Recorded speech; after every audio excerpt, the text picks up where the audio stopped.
Hi guys, welcome back, or welcome if you're new. So I did a thing. This is my Hourglass Ambient Lighting Edit Unlocked palette, and as you can see, it is empty. And that is because I was very much inspired by a wonderful creator, conscious consumerism, panning, etc. here on this platform, and her name is Erin Taylor. And how she inspired me was she frankens her makeup to make products that aren't working for her work for her so that she can pan them or use them up. This palette originally, I'll put a picture up, had 2 finishing powders, a highlighter, a bronzer, and 2 blushes. I love the finishing powders. In fact, I had hit pan on the lighter one, which is filtered light, I believe. The rest was getting occasional use, I would say. I've been working on the finishing powders for the last year or so, just, making sure to use this palette. I do have another Hourglass palette, but it also has 2 finishing powders in it. I also have a mini of a finishing powder from Hourglass, and so I thought I'd start with my oldest ones. But then after watching Erin repress her highlighters recently, and I will link that video if you need to have a little bit of makeup therapy, that is very much how I watched that video. It was very cathartic and therapeutic for me to watch, calming, etc. But before I get too weird, I just want to say that I was very inspired how she mixed her highlighters to make them work for her. So I thought, let's go ahead and do that with this palette. And I'm going to show you the products here in a moment. But basically, the highlighter in this palette was super icy and stroby, not something I reached for a lot. So it wasn't getting much use, as well as the more orangey, peachy blush here was so sparkly that I just really didn't want to wear it on my face, if I'm being honest. Loved the pink blush. The bronzer was great. Maybe a little warm, but here we go.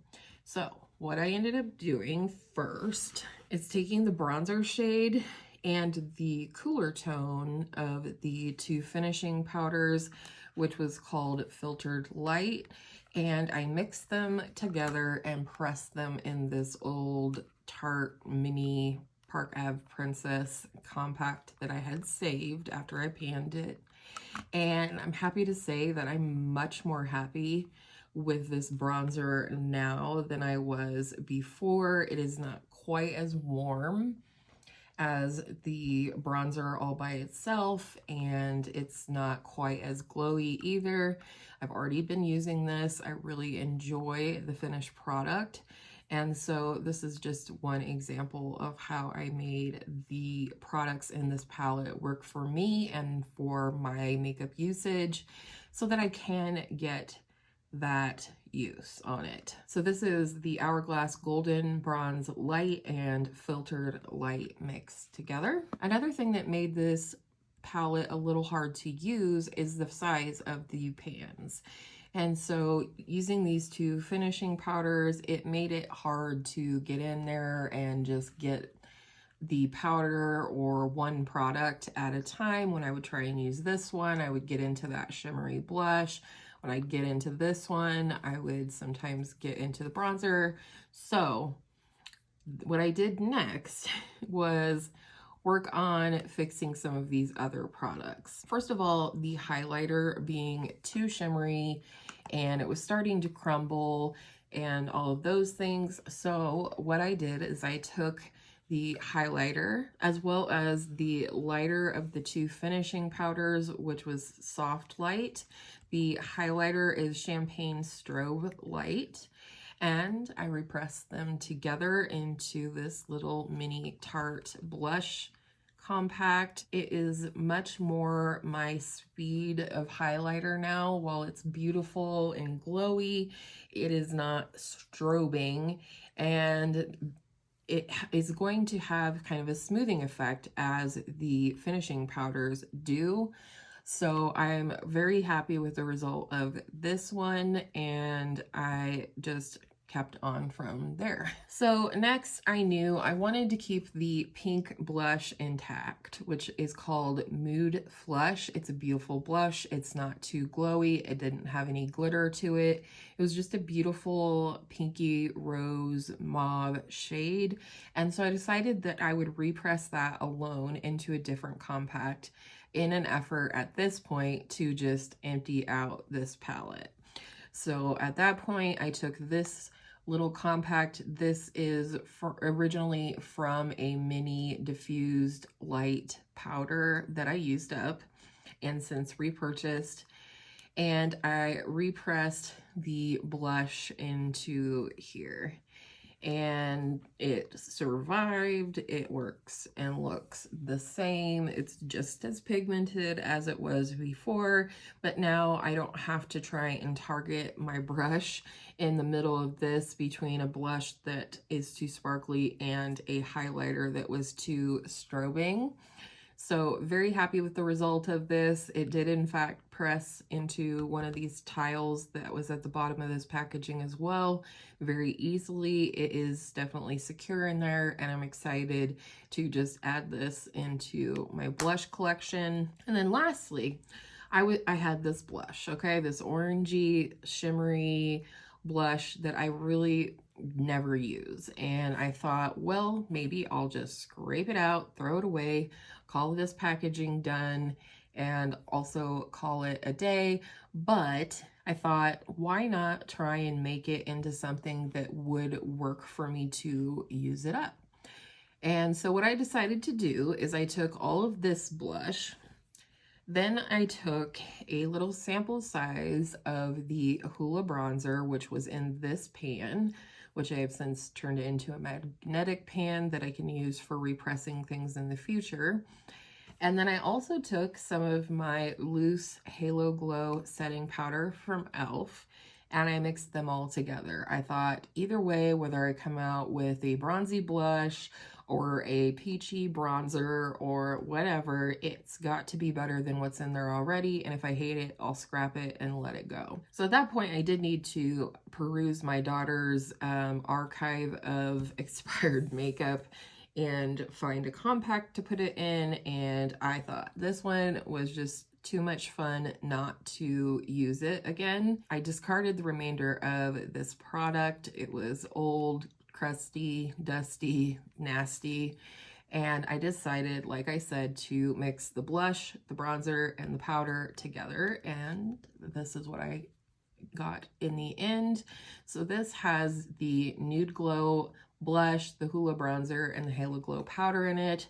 I have yet to try this on the face, so I don't know if this is going to be, again, more like a bronzy blush or a peachy bronzer, glowy bronzer, but I do really like the result. It's far less shimmery than it was originally. If you could see now, it almost darn near matches the bronzer. Either way, it is now in a position where I can use it, and I love this beautiful packaging.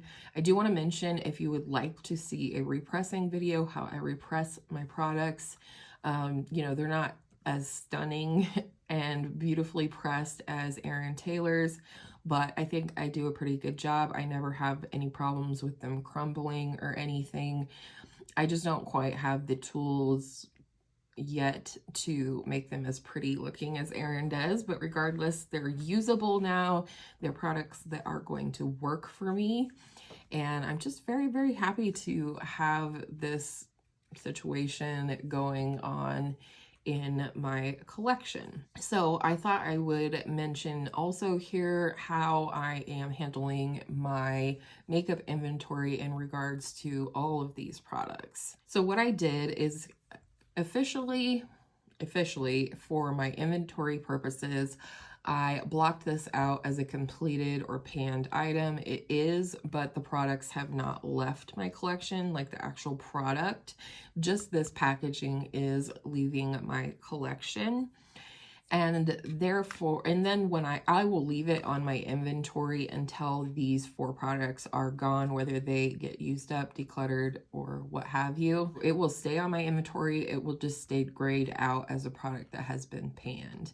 But it hasn't really been panned in my eyes until these other products are gone in some capacity. I did for now put this one in the bronzer category until I make an official decision, and at which point I can certainly move it to blush or wherever. This one I have listed as my Hourglass Franken bronzer, and then I also have not only on the back of each packaging, but also in my inventory what I mixed. So I mixed the Golden Bronze Light with the Filtered Light for this bronzer. And again, I put this one in my bronzer category as well, but I listed it as my Hoola Franken bronzer. But again, in the notes, I wrote down that it was the Nude Glow from Hourglass, Hoola, and some of the Halo Glow powder. As far as this one, I did list this in my highlighter category, the powder category, as my Franken Hourglass highlighter. And again, I notated that I mixed Champagne Strobe Light and Soft Light in my inventory and on the back of this packaging. And then lastly, for this one, because it is the blush and only the blush, I put this in my blush, my powder blush category, and I just listed it with my other Hourglass single blushes because it is a single blush now, and it is in the shade Mood Flush. That's how I did all of this. That's how I have it in my inventory in case you need ideas on that.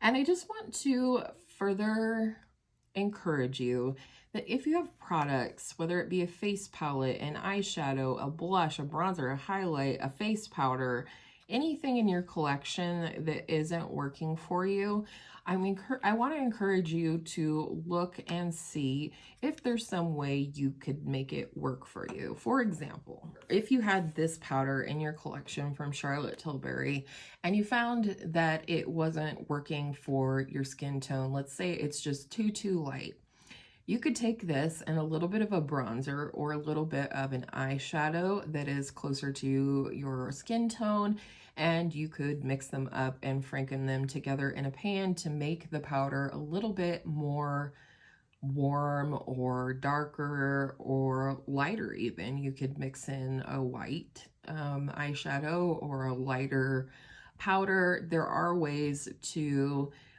mix or franken your products together that can help them work for you, and that you can take control of your collection versus your collection taking control of you.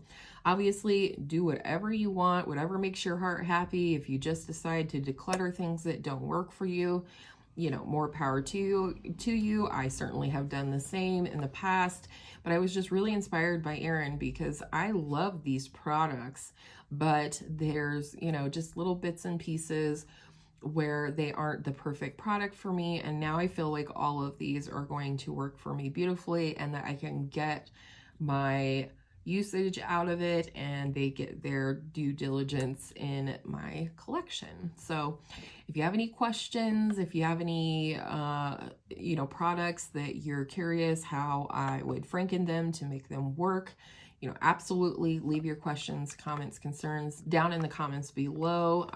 Again, let me know if you want a repressing video because I do have a couple of products that I could repress for your viewing pleasure and or your benefit of knowledge.